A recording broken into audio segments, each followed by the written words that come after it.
Hi everyone, welcome back to our channel. In today's video, I'm going to show you how to uninstall Clipchamp app from your mobile. If you want to remove the Clipchamp app and don't know how to do it, then this tutorial is for you. So let's dive right in. First of all, find the Clipchamp app on your home screen. Now once you locate the Clipchamp app, keep on tapping the app like this and it will show something like this. Then here you can find the option of remove app. Simply tap on it. Then there are two options given by the phone to delete app or remove from home screen.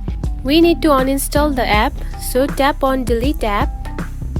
Now again the app will ask for your confirmation. Tap on to delete.